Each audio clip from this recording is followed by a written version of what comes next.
Hey there, let's try out Perplexity Labs together and let's just see what we can create with it. So let's give it a shot. So I've got Perplexity Pro pulled up and you have to have a pro account I think to get access to Labs. Brand new feature, looks pretty exciting. So let's jump in here.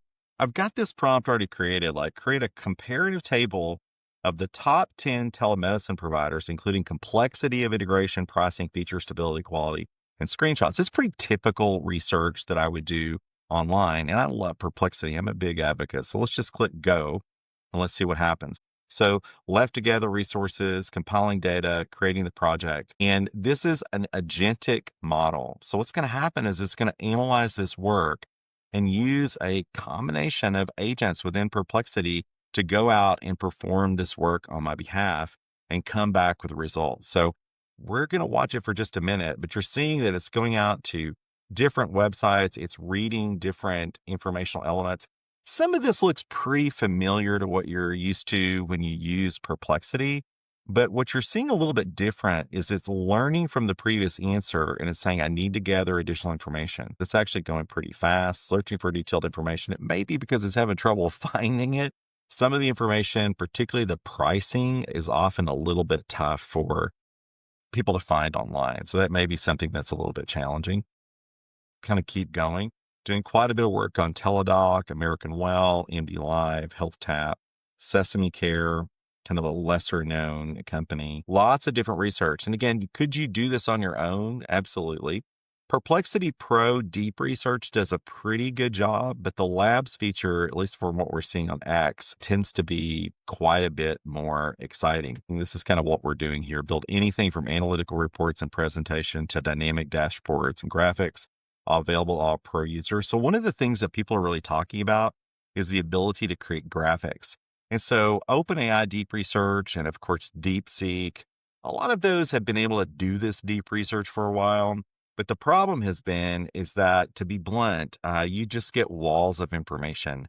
In fact, I've done some of the newer OpenAI models for deep research, and I've gotten 40 pages back. Too much information, not presented very well. And as a storyteller, something I kind of criticized them on is just too much information.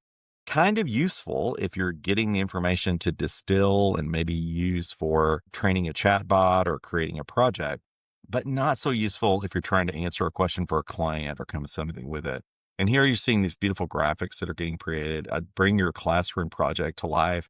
A lot of people I've heard online, are using it as a summer school edition for their kids. I mean, that there's ways to basically bring this research to home.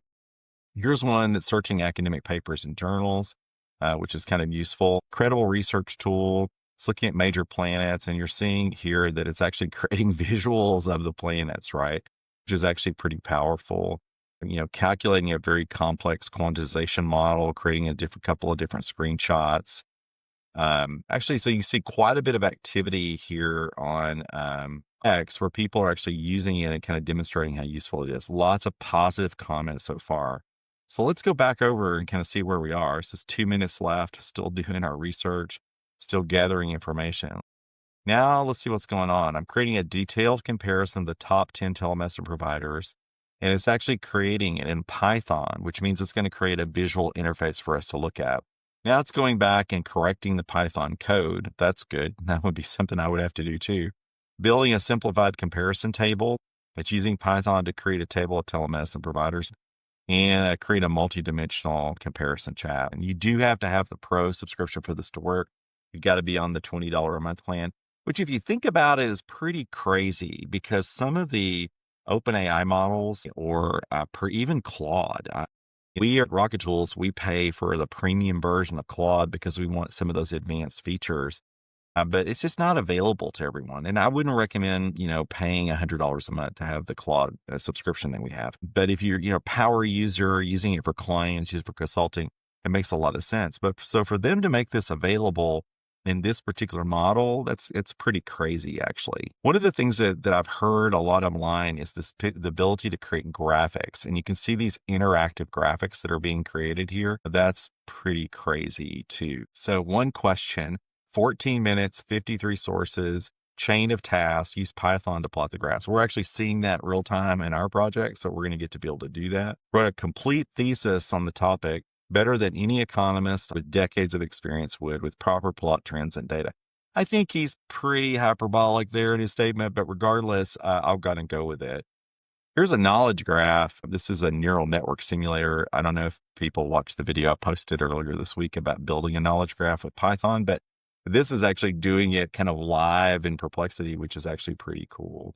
So here's a crazy chart that was created. And again, if you were, giving a presentation where you needed a chart and you needed your data represented on a chart, I mean, I think it'd be a great way to build a slide for a presentation. So really kind of cool stuff. Just going to go back over and kind of see where we are in our journey. So there's a minute left. And it's just seeing where we are. That's creating a grouped bar chart will make the comparison of the top 10 telemedicine providers across key metrics clearer and more readable than the cluttered radar chart. So it created a radar chart and then it decided that it was too cluttered and it decided to redo the visualization. So again, that's all things you probably could do if you were doing it on your own. It's deciding to create a heat map to improve readability by clearly illustrating the performance of each telemedicine provider across multiple metrics. So again, this is not pro. I mean, if you've got Perplexity Pro, you've done deep research before, you've sort of seen something like this, but this is different. This is different because this is more of an agentic system. These are actually agents. And here we go. And let's go through it together and let's try to find out who's the best telemedicine provider. So comprehensive comparison of top 10 telemedicine providers. Let's see what it says. It says telehealth claim volumes have now stabilizing at 38 times higher than pre-pandemic levels. I've been in healthcare for a long time, over 25 years. So telemedicine prior to COVID was really kind of a nice to have. 38 times higher than pre-pandemic levels. I mean, that's pretty crazy.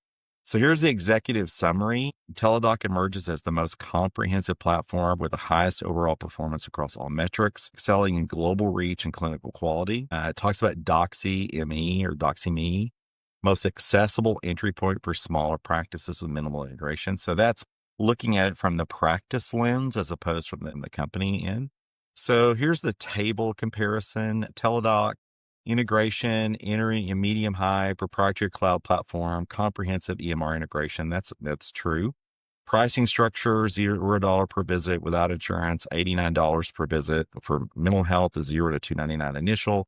I don't know if these prices are actually correct. They do offer global coverage, excellent company, high, broad specialist network with strong clinical focus. Here's American Well. They call themselves Amwell now, but medium, there's an API integration cost. That seems probably a little low for any kind of integration today, but it's probably pretty accurate. They do second opinion. That's true. They have a Cleveland Clinic partnership. There's MD Live, another strong company, very comprehensive, very strong insurance integration. And that's true. I don't know about the prices here.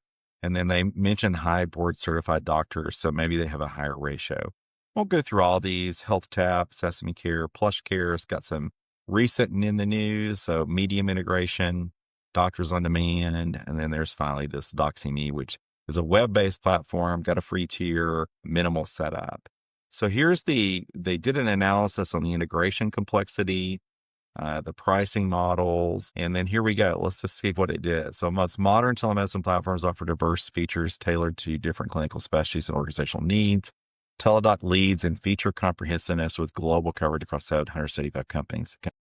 So look at these really cool graphics, right? So it's showing you the screenshots of what these would actually look like if you were interacting, with telemedicine on your phone. So this is screenshots of the Teladoc health platform user interface. So again, if you were doing research, these aren't chat GPT created images for a presentation, right? These are actual images that were taken from the Teladoc health website. Now, we're evaluating this platform. We probably want to actually go through and make sure that these are actually correct.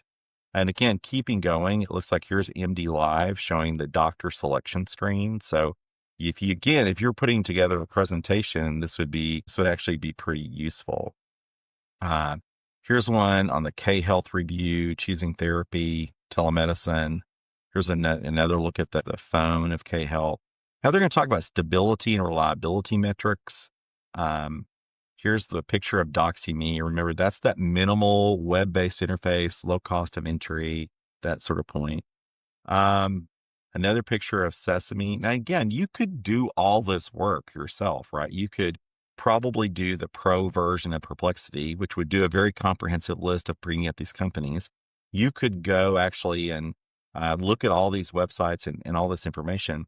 But I mean, here it looks like to me that I can click this button and download this image, which means I could import it into a slide deck and actually do a presentation on it. Here's a visual performance analysis that reveals distinctive performance patterns across key 5 metrics. So here they're looking at integration, price access, feature, stability, and quality.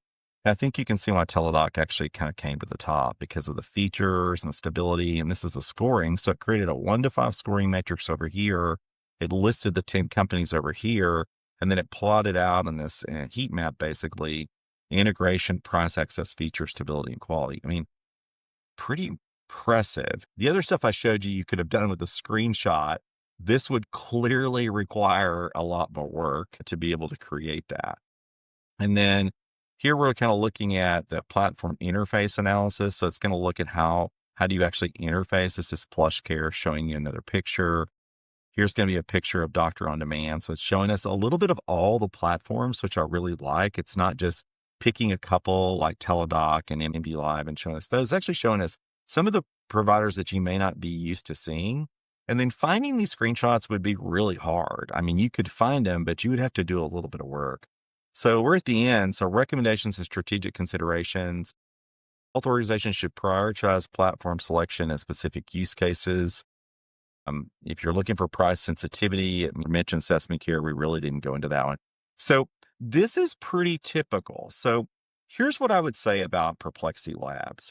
Could I have done this work in OpenAI with their features? I could have. It would have been way longer. Could I have done this in Claude? Absolutely. Wouldn't have had the visuals. The fact that this presented this information to me in such a visual, digestible format, I'll give this a 5-star from Dano. This is a great way to research something that you need to do research on for a presentation. You need to quickly digest the information. I'm not sure this is comprehensive enough to say use to train a chatbot, but it's certainly comprehensive enough to use to train Dano. So I could take this information, I could use it to create a PowerPoint presentation. I've got a little app that could take this information and turn it into a PowerPoint. It would take about 5 minutes to do. And then I've got visuals built in, which would really personalize that particular presentation. And then in the typical, Perplexity standpoint, they tell me what I might want to research next. We're not going to go there. We're going to stop here, but I've learned a lot today. I've learned a lot about these telemedicine providers, but I've really learned that I'm going to use Perplexity Labs. So if you don't have the pro version, it may very well be a reason to upgrade to get it. And I hope you've enjoyed this.